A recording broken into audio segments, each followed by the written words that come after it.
जळगाव जिल्ह्यामध्ये गेल्या 3 दिवसांपासून सलगच्या वादळी वाऱ्यासह अवकाळी पावसाचा केळीला देखील मोठा फटका बसलेला आहे.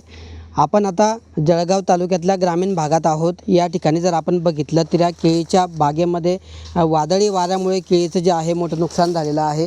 आपण दृश्यांमध्ये जर बघितलं तर या केळीच्या झाडाला घड देखील लागलेले आहेत. मात्र ही केळीची आहे केळीचे खोड या ठिकाणी जमीनदोस्त झाल्याचे चित्र पाहायला मिळतं आहे. विशेष म्हणजे आपण जर बघितलं तर यावरून आपल्याला अंदाज येईल की अक्षरशः केळीचे जे खोड आहेत ते अक्षरशः मुळासकट या ठिकाणी उपटून पडलेले आहेत. एवढा जोरदार वादळी वारा होता आणि या वादळी वाऱ्यामुळे जे आहे मोठं नुकसान या ठिकाणी या शेतकऱ्याचं झालेलं आहे. जवळपास गेल्या 2 दिवसांपासून जे आहे वादळी वारा आहे आणि वादळी वाऱ्यामुळे जे आहे मोठा तडाखा जो आहे वादळी वाऱ्याचा तो केळीला देखील बसलेला आहे आणि केळीची बाग जी आहे अशा पद्धतीने जमीनदोस्त झाल्याचे चित्र पाहायला मिळत असून केळी उत्पादक शेतकरी पुन्हा संकटात सापडलेला आहे. आपण शेतकऱ्याशी बोलणार आहोत. काय सांगणार, काय झालं आहे नेमकं, किती एकरावर केळीची बाग आहे, किती नुकसान झालं आहे? 4 एकरावर हे केळीची बाग आहे सर.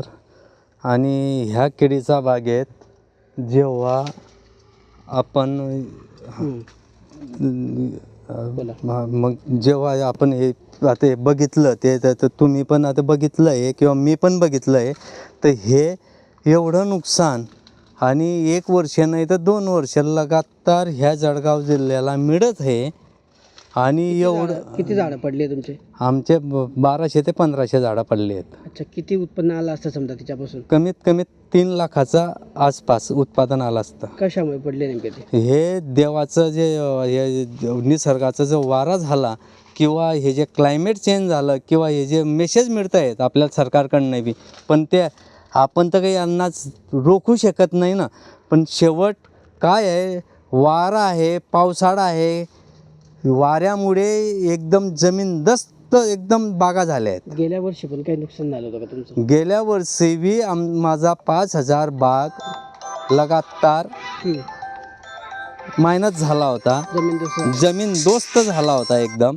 पण आतापर्यंत मला आता काहीच सरकारकडनं काही असं काही अपेक्षा ठेवण्याजोगतं आता मी अपेक्षा करू सरकारकडनं. मदत मिळाली नाही का? मदत मिळाली? मदतच मिळाली नाही. आता ह्या 4 दिवस झाले पण आतापर्यंत असं कोणताही सरकारी कर्मचारी आतापर्यंत बांधावर आला नाही. कर्ज झाले तुमच्यावर? मग माझ्यावर तर आतापर्यंत 8 ते 10 लाख रुपये कर्ज आहे.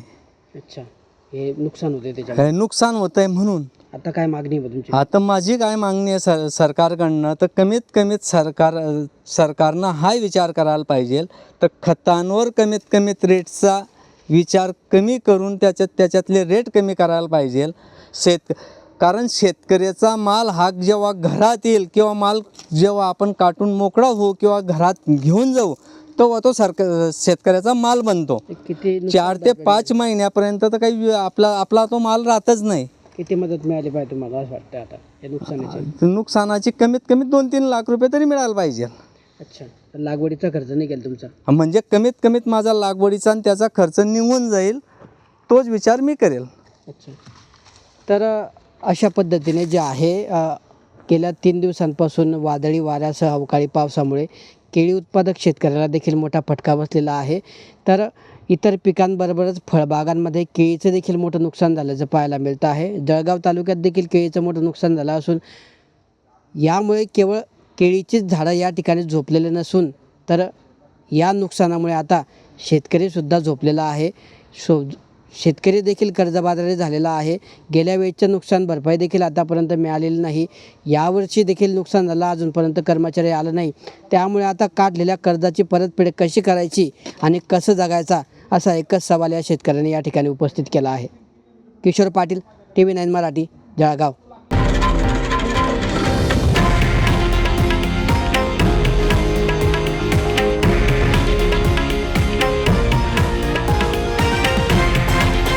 हे आहे देशातील नंबर 1 न्यूज नेटवर्क आणि आपण पाहत आहात TV9 मराठी, एकमेव.